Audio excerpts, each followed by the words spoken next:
Fuck it up, fam. Fuck it up, fam. It's Christmas Eve and I'm Jewish. If you're just arriving, I'm Max.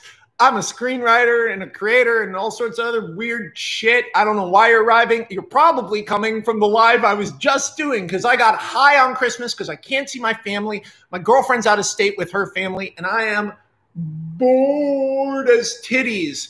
I didn't wipe my nose because I just did blow. I know I have a lot of energy. I feel like I'm constantly having to explain to people that I'm not on cocaine all the time. Like, because it's this like endless flow of Red Bull that I put into myself. I can't even see my most recent can.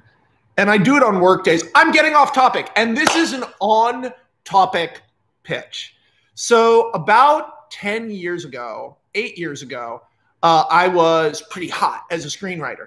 And people wanted me to do big studio movies. And I didn't want to do big studio movies. I wanted to do this weird thing, Chronicle, that my friend Josh had come up with. And I wanted to make that into something. And I had this thing, Mr. Right, that everybody liked. But they were like, no one wants to see a romantic comedy this dark.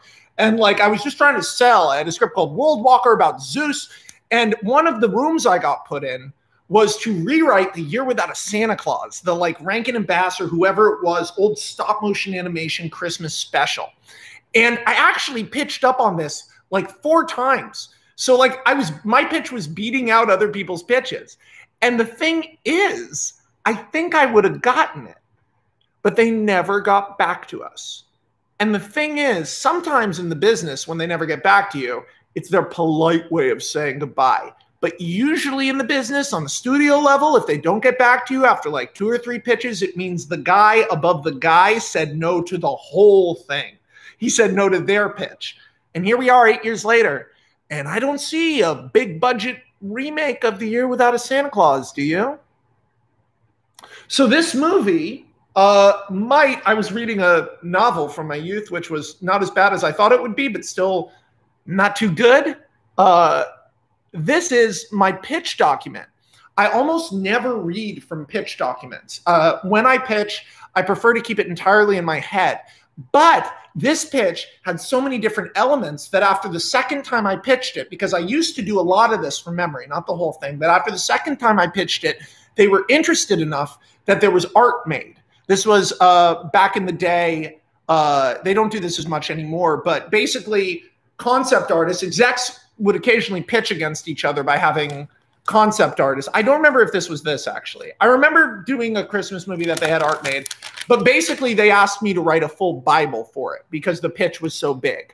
And that's because I refused to write a Christmas movie. I wanted to write the Christmas movie. I wanted to write the best Christmas movie since Nightmare Before Christmas, and I wanted to start a Christmas franchise. An adventure franchise that comes out every Christmas. And to do that, you can't use the typical Christmas mythology. So I'm going to read you my pitch, eat my sandwich. Here we go, baby. Let's rock it out. I want to take you to a new North Pole. Workshopped, a small industrial town situated in a canyon created by the crack in a massive glacier, is home to nearly 1,000 elves, 8 reindeer, 1 giant, a demon, and 5 nearly immortal humans. Among them, Santa Nicholas Claus, the Santa being an honorific once held by his father. The town, oh my God, it's about Santa's kid. I forgot about that. The town operates year-round in preparation for Christmas, but the elves, while a simple folk, are not without their wiles. They have their own sports team, nightlife, television shows, and even access to the internet, with the caveat that all of their technology is powered by magic rather than electric power. It has existed for over 2,000 years. Before that, elves lived in secret amongst humans. Workshopped became their mecca, a haven for magical creatures cast out of a world increasingly crowded by humanity. Booyah! I'm doing fables. I'm doing a Men in Black setup with Christmas. I don't know why. Here we go. There is a rigid cast. I only kind of remember this pitch. I remember the big twist because it's a good one. There's a rigid caste structure in place, with most elves fitting neatly into their role in society. Type A personalities generally end up as designers, coordinators, or team leaders, whilst Type Bs head into packaging and construction. Though by nature of everyone sharing a workplace, there is a lot of drama. Elf crime and violence is virtually non-existent, and there's a general feeling of tranquility and productivity in the air. There are 3 ways in and out. The sleigh, a magical series of tubes that go anywhere called the candy slides, and the normal way, crossing the Arctic expanse. But if you try to leave or get in, you'll be dealing with two very, very badass fellows who we'll be learning about shortly. But that's really okay because nothing ever really goes wrong and nobody ever tries to leave. Tranquility, productivity, and a wicked wind chill factor. This year, things are going to be different. We are entering Workshopton the year things go wrong. What I'm suggesting here is, and then I go into bold because I'm pitching to execs. So it helps when you're pitching to execs to like be like, this is the actual thing I'm saying, and literally do it like you're doing just the clearest way. What I'm suggesting here is a North Pole reimagined more along the lines of Harry Potter, a fascinating world with a million little nooks and crannies to explore. I want this not to be the same old tired Christmas movie. It's a fun, funny thriller for the whole family. Instead of doing it with heavy-handed satirical winks and nods, I want this to be a very slightly retool of the Christmas mythology and make it freaking awesome, bringing all of the world's Christmas mythologies together while still staying true to the who, why, where, how. A North Pole that is, for lack of a better word, pardon the pun, very cool. I do like a hero's introduction, but I think that's because I'm an idiot and I wrote this pitch wrong because I'm not used to writing pitches this way. But these are the heroes. Here's our heroes. That's a good name. Madhu Wallenballen is a good-natured, slightly manic designer elf. His position on the board of design comes courtesy of nepotism rather than skill. Good-natured, slightly manic, nepotism.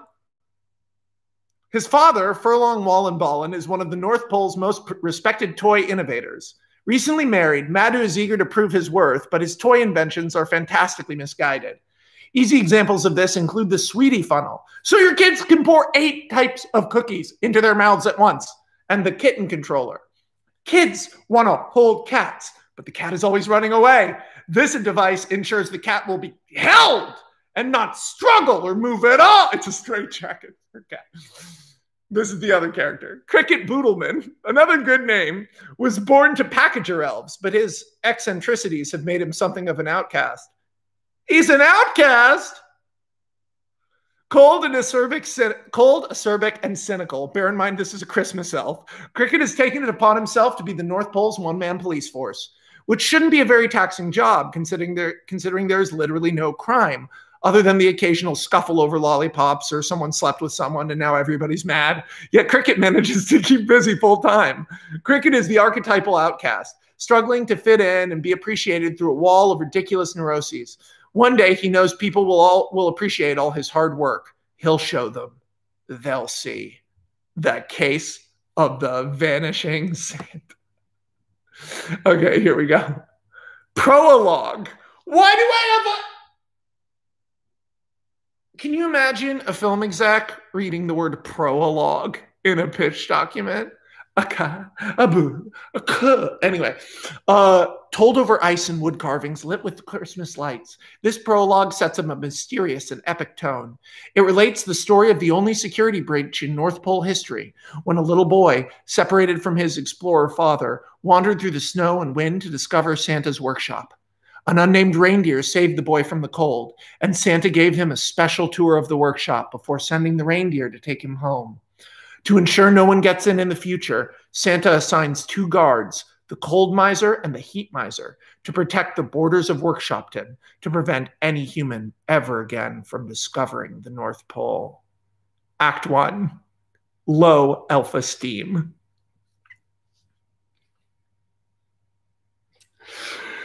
We open as an oil drilling expedition in the North Pole comes under attack by a Yeti. The Yeti doesn't hurt anyone, but it does destroy equipment and scare the bejesus out of everyone, leading them to flee for warmer waters. The Yeti is then revealed to be Elf Cricket Boodleman, wearing an oversized Yeti suit. Think Iron Man, but cheap. Boodleman's proud of his handiwork, but upon returning to Workshopton via magical candy slide, he is confronted personally by Santa Claus, accompanied by his mysterious, demonic second in command, Krampus. Santa, appearing to be weary and irritable, chastises Cricket for his actions, saying that his efforts to protect the North Pole are counterproductive, as people will come looking for the Yeti. As punishment, Santa deactivates the candy slide, effectively shutting Cricket off from the outside world. Cricket contests this, saying that as Workshopton's only police officer, he needs access.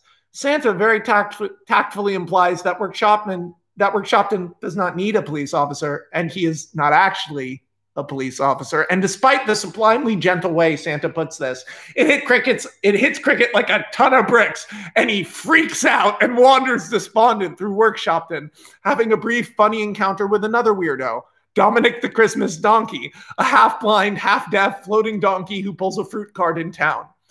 Okay, so just so you're clear, Dominic the Christmas Donkey is a real thing in Mexican Christmas tradition. I'm just folding that dude in. And he is a half-deaf, half-blind floating donkey who pulls a fruit cart. Okay.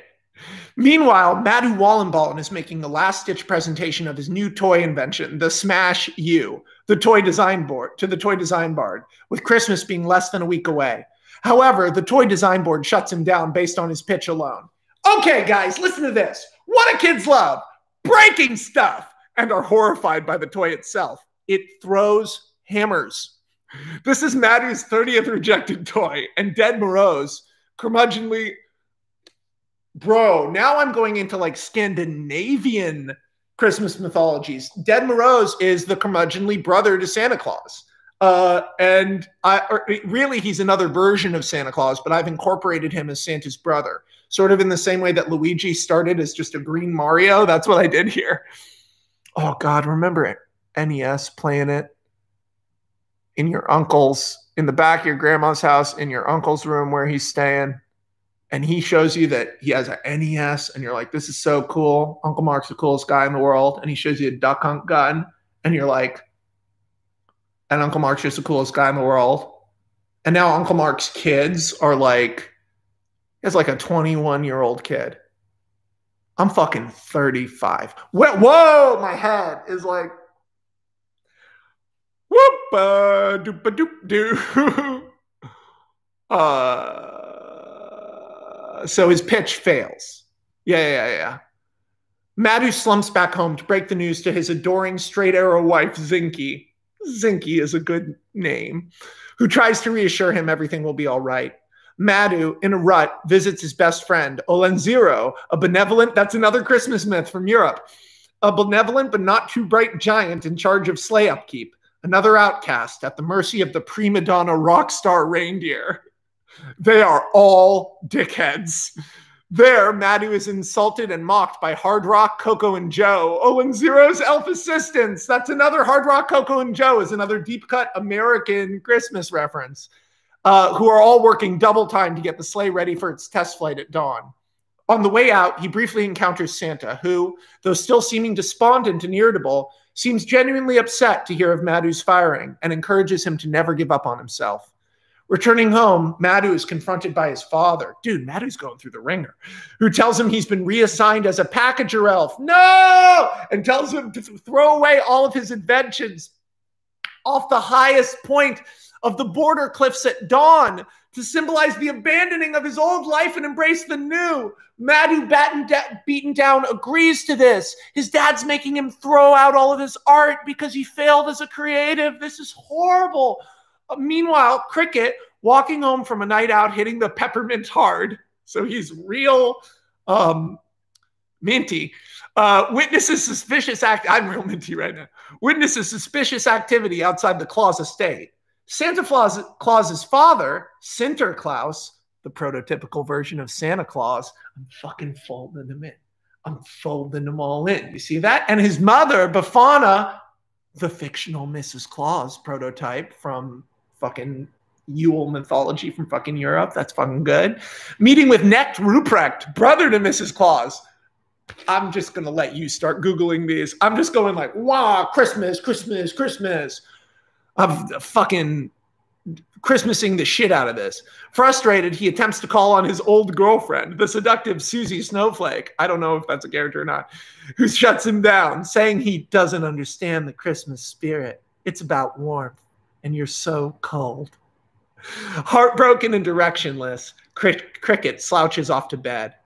The next morning, just before dawn, Madhu loads all of his prototypes into a big sleigh and pulls them through the wind and the cold to the top of the border cliffs, a stretch of the mountain barrens at the edge of Workshopton.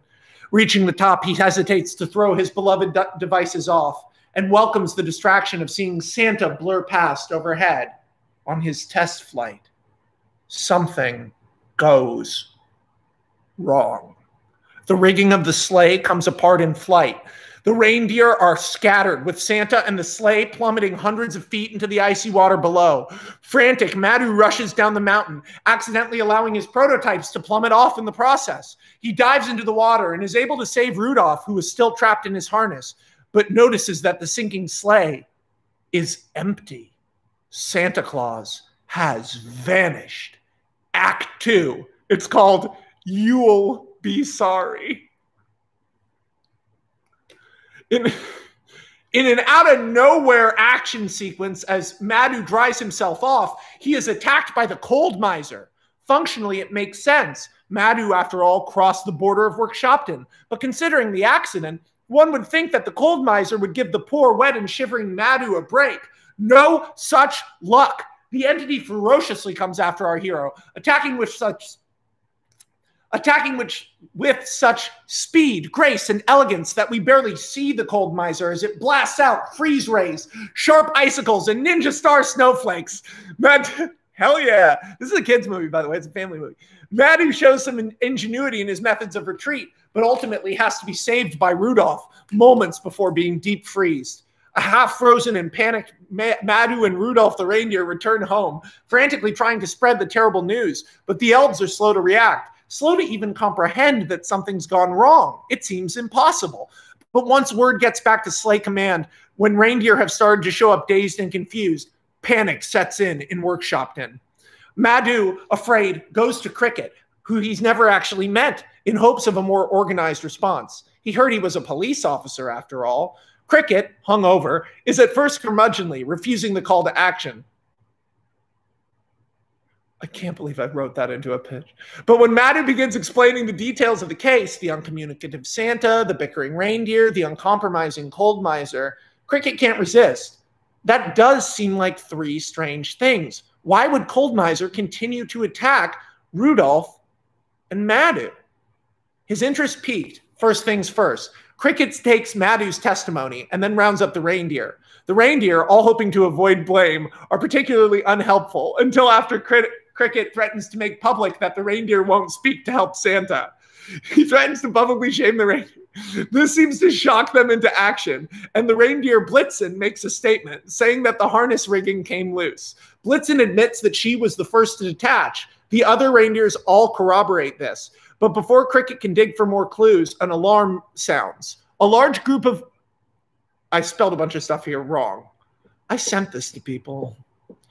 This movie never existed, and maybe I killed it with my typos. A large group of elves in a mob mentality have sieged Olde Zero, the giant's cave on the edge of town, using cannons that fire snowflakes and explosive Christmas ornaments, including pine-scented tear gas. They have Olde Zero trapped inside. Madhu, frantic to protect his friend, breaches the line and runs inside, trying to calm the panicking giant. A little bit of Harry Potter Hagrid vibes. Cricket cleverly disarms the elf militia, and Madhu uses his ingenuity to crack the ice walls and rescue Olde Zero from his cave moments before it collapses. Sounds like a fun sequence. Cricket takes this opportunity to firmly establish his authority as sheriff, harshly ordering the elves, hell yeah, step into your power, dude, do it! Harshly ordering the elves, who've mocked him his whole life, back to their posts. In a cute moment, he also officially deputizes Madhu, who leaps at the opportunity, having regained some purpose, pinning the snowflake to his vest. Meanwhile, Krampus watches from the shadows. Cricket interrogates Olde Zero alongside Hard Rock, Coco, and Joe. This is like a whodunit. This is sick. Who essentially all blame each other because they were the ones getting the sled ready. While sending Madhu to fetch Santa's brother, Dead Moroz. Madhu, on a power trap with his new badge, blusters into the somewhat creepy labyrinthian Klaus mansion to find Dead Moroz in a volatile confrontation with his brother-in-law, Necht Ruprecht, both of them using magic. Fuck yeah! Yeah, I'm doing a wizard battle in a Christmas movie with Mrs. Claus's brother and Santa's brother inside Santa's house. This is tight. I'm just saying it. I don't have to get high on my own supply. This is cool, and I like it, and I'm happy I'm sharing it. I was actually really nervous about sharing it and was going to unlist this video if I didn't like it. But you know what? I'm getting more confident with it now. I remember the big crux of the movie that comes, and I'm excited, and I'm with it, man. This gets really good. Fuck yeah. Okay? This gets really good. I just remembered the rest of this movie off that fucking wizard battle. Here we go. Madhu uses his last remaining invention, the hoot and holler. The pitch was, what do kids love? Loud noises. All of his toys, the joke is all of his toys are designed to do everything parents don't want kids to do and everything kids do want to do. So when kids see the movie, they see Madhu's toys and they go like, cool. And parents go like, of course he's getting fired. Okay, sorry. A look behind the scenes.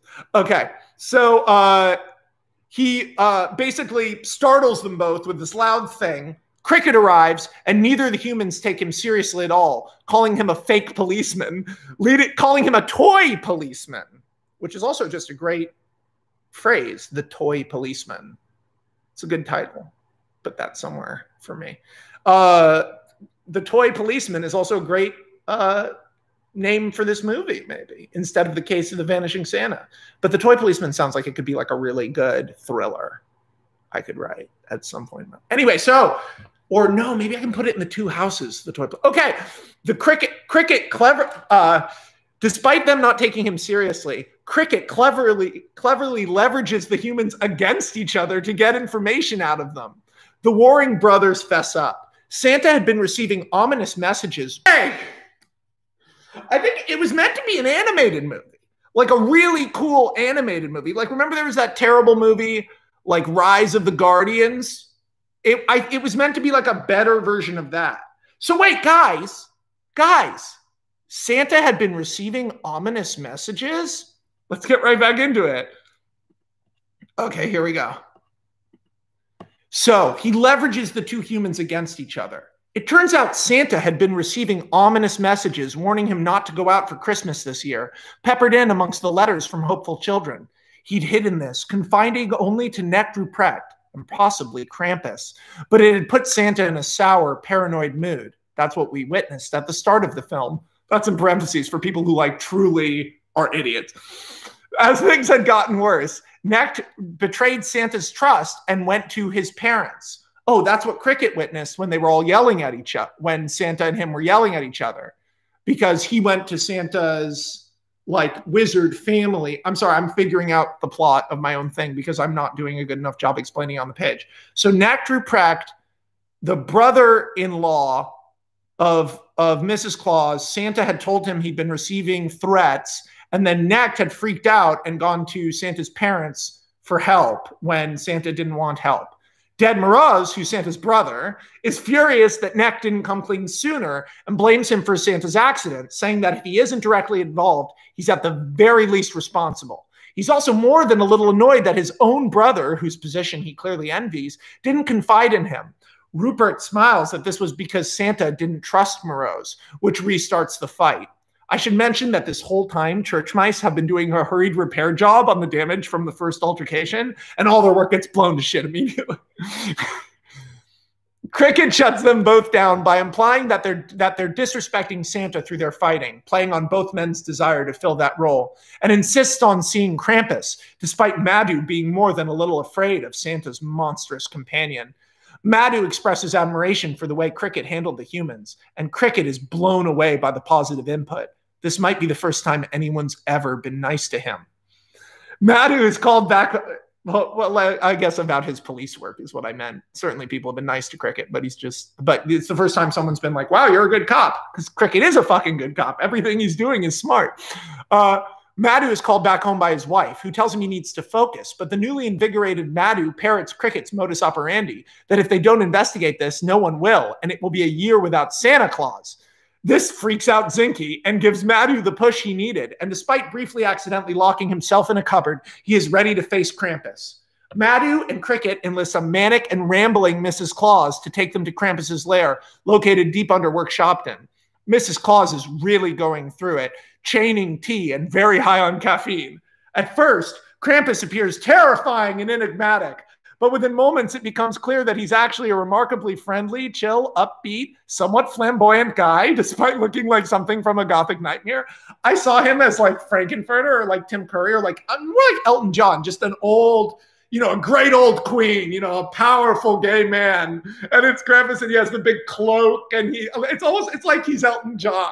The Elton John of Christmas, but he looks all scary. But then when you get in, you realize he's so wonderful. And the inside of Krampus's cave is like amazing and lavish. He's like Liberace is sort of the idea I wanted to do.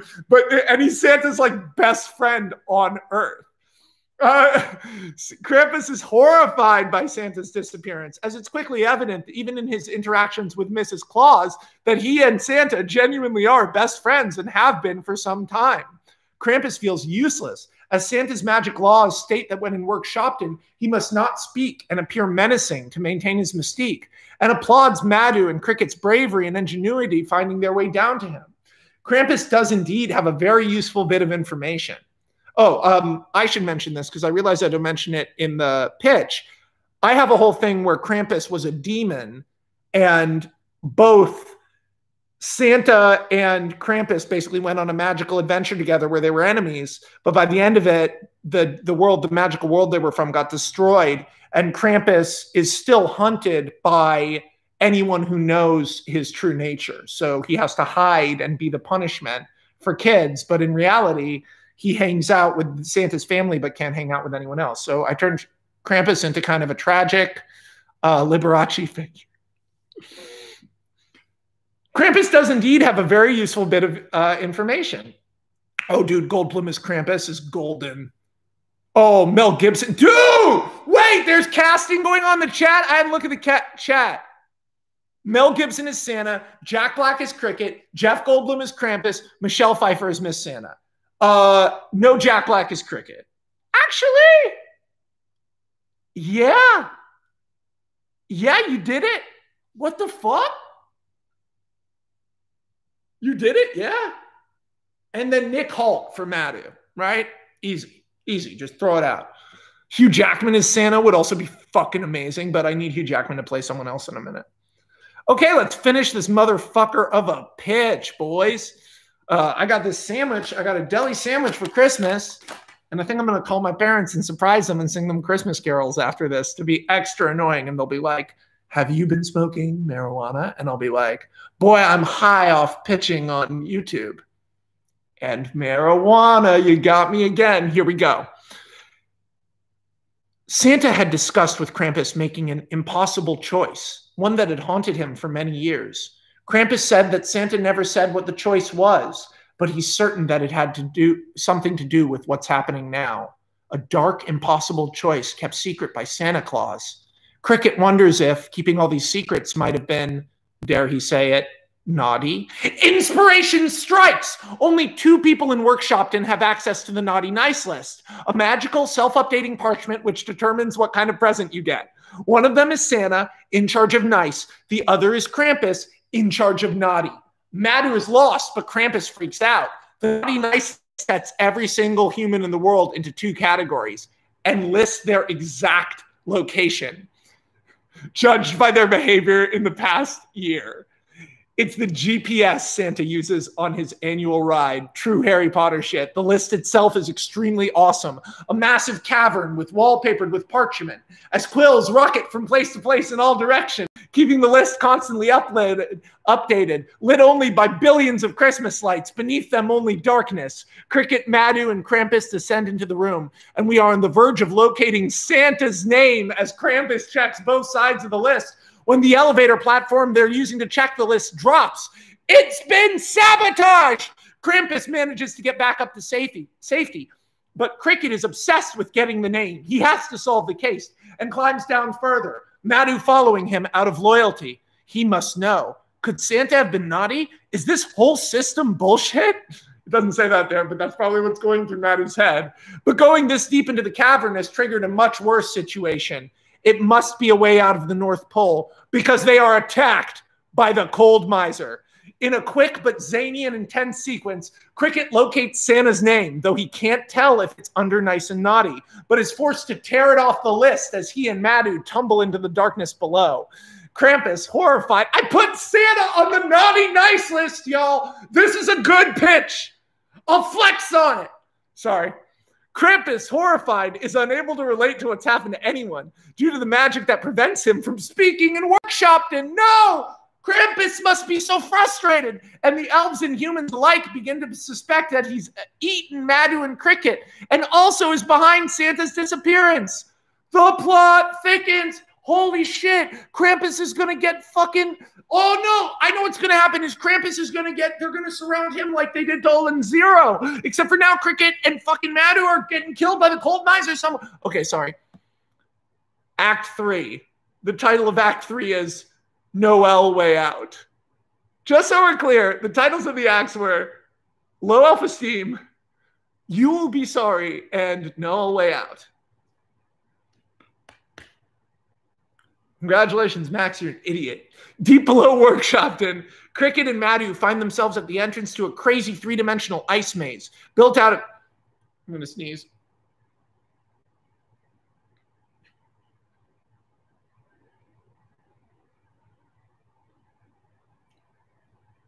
Now that sneeze is going to be like a Chekhov's gun because it'll come back and at us somewhere it'll just boom. Okay, here we go. Sorry.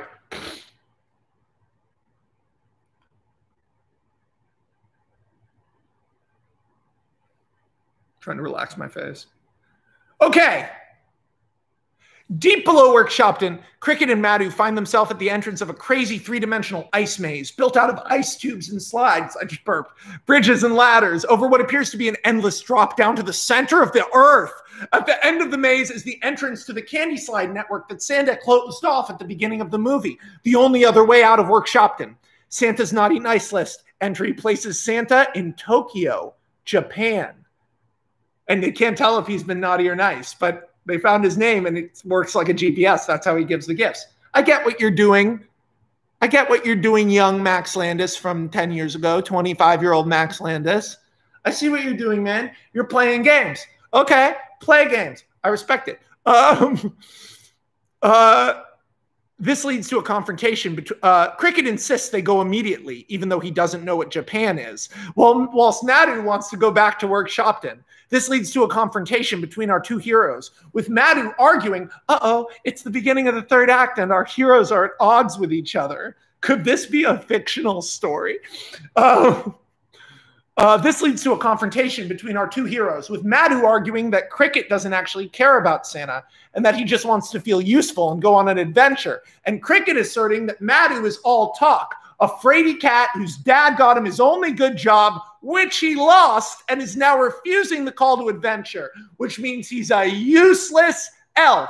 No toys, no packaging, no detective. You're not a real detective! I'm the one who asked you to do this! I should have deputized you! Sorry, I'm just writing dialogue for this scene in my mind. The confrontation is cut short by the appearance of another elf down in the maze. The elf rapidly reveals itself to be the Heat Miser. The Misers are elves, and in an amazing slam-bam visual sequence, comes after Madhu with tornadoes of living fire, jets of molten lava, and gusts of superheated air.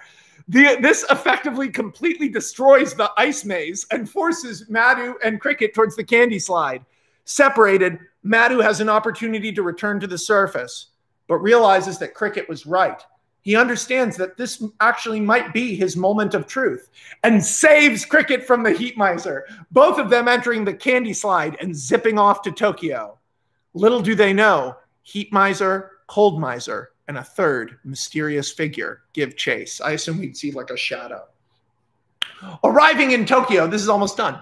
Arriving in Tokyo, Madhu and Cricket, both of whom have never seen human society, are immediately overwhelmed by the glaring neon, towering skyscrapers, and noisy traffic of Tokyo. It's a claustrophobic visual 180 from the beautiful, magical North Pole. They manage to talk each other down and set about locating human disguises.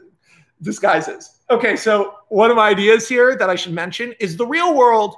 In the real world of this movie is clearly not quite the real world because Christmas exists functionally. A lot of movies that do Christmas sort of do it in a Marvel way where like it's just like the normal world, but Spider-Man's here. Where I'm sort of doing Christmas in more of a DC way where it's kind of the normal world. It's a familiar world, but New York is Gotham City. So like I'm doing that. So the Japan would basically what I'm saying is Tokyo would look even more crazy. Back in the North Pole, rabble-rousing elves form another militia, this time to go after Krampus. I knew it. With Krampus unable to explain himself, things look bad. Olenziro, seeing what's happening, tries to rouse the humans into action, but they're all too consumed by their own problems, drinking and arguing. The family squabbles over the Santa title. Having acquired human clothes, and now looking pretty hilarious, Cricket, dressed in a child's Pikachu costume, and Madhu, dressed as a Christmas elf, use the list to navigate their way through Tokyo into a creepy factory district, finally ending up in a mysterious factory called More Fun. The two elves, so they're in a weird toy factory. The two elves use magic and trickery to slip past the security systems of the factory and end up on the factory floor, which is almost entirely automated. This is dope animated third act stuff because we're in a totally different world now. And it's like, what is going on? The elves are overwhelmed, amazed, and frightened. Me rushing to plug in my computer seconds before it dies. Nice. Okay. In Workshopton, the elves set about attacking Krampus's lair. Olenziro, frantic, goes to Zinky, the wife of Madhu, and begs her to help him, saying they have to believe in something, and they can't let the town come apart. Olenziro, you're an outsider and a giant, but I appreciate you going to Madhu's wife and doing this. I'm happy I wrote that, because I'm glad I gave the wife and the friend their own thing. Zinky realizes that to be true to herself and her husband and what it means to be a good elf, she must go with Olenziro to stop the other elves. Get it, strong female character and weird giant? Inside the spooky antiseptic factory, Madhu and Critic Kit realize where they are. It's a toy factory. They penetrate the last few security systems and find themselves in an office where Santa is meant to be, but find instead only a human, Jacob Slenderman. It's not Slenderman. Slenderman didn't exist yet when I wrote this. But the villain's name of this is Slenderman. We live in. Jacob is shocked to see them and scrambles to escape, but Cricket and Madhu catch and subdue him, forcing him to reveal Santa enclosed in a magic containment unit. Cricket demands an explanation, and Jacob gives him one in the most radical way possible. We are returned to the prologue. Oh, now I know why I put the prologue there. Well, that was smart of me, but I needed to. There's a lot of things I would about this document. Length, mainly. Length. Having too much fun on the page. Length. Okay, we are returned to the prologue, except now instead of wood carvings and Christmas lights, it's industrial and lit by flickering fluorescence and drawn in stark blueprints. This is the twist I remember. Jacob relates the story of many years ago when he was separated from his father on an expedition to the North Pole and was saved by a reindeer and brought to work Shopton. Some kids would have been overwhelmed by wonderment, the spirit of Christmas. Jacob faked this. Instead, inside, what he saw was an opportunity. He saw dollar signs, even as a little boy, and a plan came to him, a plan which he spent his entire life planning to execute, down to having a connection on the inside to sabotage Santa's sleigh and having a scuba team ready to kidnap him. Imagine a world without Santa Claus, where Santa Claus didn't exist. A world where the parents had to buy the presents. Think of how much the toy companies would make. We could commercialize Christmas, a guaranteed profit explosion every year. Christmas movies, Christmas toys, all of it split apart into a billion different corporations, all of them owned by me. So he's pitching real life. the villain of this movie wants Christmas to be like it is in real life. But Madhu and Cricket make a joint speech to him. It's the big Christmas speech about Christmas not being about Santa, but being about love. The toys being about presents given in love. Santa being the spirit of hope, giving joy to the world. And if all you see is the money, then you will kill Christmas. And to their shock, it does seem to warm Jacob's heart. Or not! Here come the misers! Back in Workshop 10, Olin, Zero, and Zinky confront the elves using brute force and carefully chosen words, like Ted Cord, with Zinky appealing to Rudolph, who was once also a misfit, to stop the madness.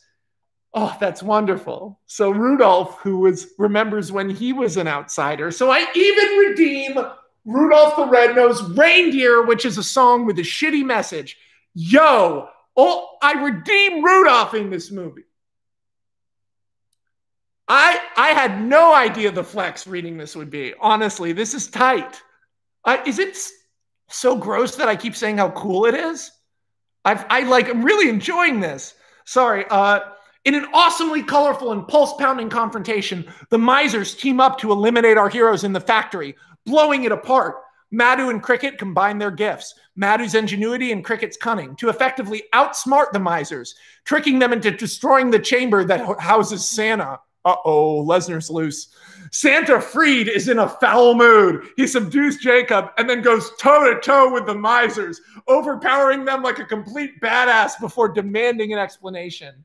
The misers, devoid of their powers, express betrayal. That can't be the end of the movie. Devoid of their powers, express betrayal and resentment of Santa for casting them out of elf society and forcing them to live on the fringes. Santa explains himself. He believed that the misers were his most trusted and loyal elves. That's how they earned their spot.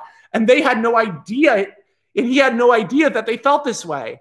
When asked why they hadn't asked him before betraying him, both of the misers humbly answer, because you're Santa. Oh. I even redeemed the misers. I'm coming for them. I'm coming for everybody. Well, then who the fuck is the villain of this movie? Oh, I just remembered the villain. Somewhere in the factory, something explodes. This triggers a series of collapses that trap Madhu, the misers, and Santa behind rubble. Full-on action movie third act. A shadowy figure escapes into the night sky with Jacob in some kind of improvised something. Before they can disappear, Cricket hooks a magical line of Christmas lights to them, rapidly unraveling them as they disappear into the clouds. This leaves Cricket with a choice. Do what comes naturally to him and pursue the bad guys, or stay and help his friends. It's a genuinely tough... See, I'm redeeming Cricket now, too. This is his big moment. I gave Madhu his early because Cricket's moment is more complicated. That makes sense. I spaced him well. I'm glass planeting my own writing. This is stupid. Do what comes naturally to him and pursue the bad guys, or stay and help his friends. It's genuinely tough for the one-track mind share to the North Pole, but in the end, he chooses correctly and helps Madhu, and well, correctly by my judgment, who knows? Character's context. Helps Madhu, Santa, and the misers get free. As a reward for this, Santa drains the powers of both the heat and cold misers and hands them both over to Cricket, for the first time officially identifying him as the sheriff of Workshopton, the protector of the North Pole. Yeah, bitch! Sorry, this blows Cricket's mind. He's a fucking superhero. With Madhu tagging along for backup, Cricket uses his new powers to chase Jacob and his accomplice into the blizzarding skies. They realize that what they're chasing is actually a sleek, super high-tech version of Santa's sleigh, something he had built just in case. It fires missiles and lasers at the pursuing elves, nearly killing them. Despicable me out this bitch. Madhu manages to catch one of the missiles and ride it back to the sleigh, engaging in fisticuffs with Jacob. He's overmatched because Jacob is 3 times his size, but Madhu's smarts and Jacob's gleeful overzealousness, now wearing a green Santa costume with a green Santa hat. So I'm doing Grinch shit. Ooh, but I'm not doing it. I'm like, nah, because you've seen those. It's the green Santa costumes that always are like, what is this, Luigi Santa? Okay, sorry, but it's not over, because pulling the sleigh is Blitzen. She confronts the elves and explains herself. She was the reindeer who'd been assigned to bring home the young Jacob, and this taste of freedom changed her life. She couldn't stand another year of nothing, just waiting for the one night when she was given the privilege of staring at her friends' butts as they flew around the entire world. In the back, she screams. Every year, at the back, all those butts, all aimed at me. You think they don't fart? We're reindeer! She can't go back. Using all the weaponry of the sleigh, Blitzen makes a last stand, during which Cricket puts on a showcase of his new abilities, knocking the sleigh out of the sky and capturing Blitzen. Madhu and Cricket, along with their prisoners, return to Santa, who opens a candy slide to take them home. Cricket and Madhu both hesitate, but then realize they can go home. They did it. It's done. Cricket turns to Madhu and says, "We won. And it's Christmas." We learn in the final scenes, we learn that Santa came forward to all the elves and told them from now on to feel free to complain and that they should never be afraid to express their individuality. It was rough at first, and I assume we see some bad elf punk band, just like Chris. Owen Zero was finally accepted by the elves, and Krampus, at long last, was allowed to speak. But in the sequel to this movie, the bad guys from Santa's past come looking for him, and Madhu and Cricket have to go on a wonderful adventure. Anyway, so, you get the idea. Cricket's post as Guardian of the North Pole is made official. He's approached by Snoozy Snowflake, but rejects her outright. Hey, how's that for Christmas spirit? How's this for warmth? Fire in his hand. Madhu and Zinky are reunited, and Madhu is made chief of the design board with some significant oversight from Santa himself. What do kids love? Fire and lighting things on fire. Easy, Madhu. Christmas that year goes off without a hitch because Dominic the Christmas donkey replaces Blitzen on the sleigh. As for Blitzen, she's stuck pulling the fruit cart. And she is immortal, so it probably won't be forever. But it'll be a long time. And they all lived happily ever after. There we go. Sorry, that's my Christmas pitch. And I hope you all enjoyed it. I'm going to try to learn now how to use the editing thing to edit out the parts that I want to edit out, but there's really only one where I took a phone call. So Merry Christmas, and to all a good night. Happy Hanukkah to those of you who celebrate Hanukkah. I don't think I'm going to be doing another one of these before the new year. So